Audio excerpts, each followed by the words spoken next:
Welcome to Penrose Learning, where we make understanding easy. You start by opening a copy of the photo in a non-destructive editor and enabling the histogram for feedback. Now create an adjustment layer so you keep the original intact. This matters because every change should be reversible.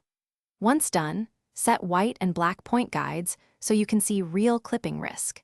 Make sure to zoom to inspect critical areas, because relying on the preview alone can hide blown highlights or blocked shadows that you will address next.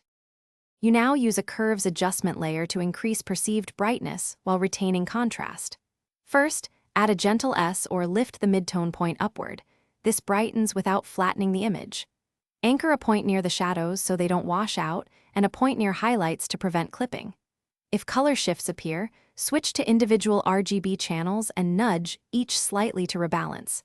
Make small moves and watch the histogram. That way you preserve detail, while finish by refining brightness locally. Paint the curves mask where you want more or less effect, so brightening feels natural. Then use selective highlight/shadow sliders or gentle dodging to recover texture in critical areas. Once satisfied, flatten a copy for export and choose the appropriate color space and bit depth. Use sRGB and 8-bit for web, wider space, and 16-bit for print.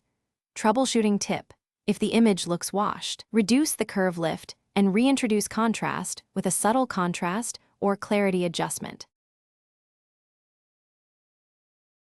Thanks for watching. If this was helpful, leave a like and consider subscribing. See you next time.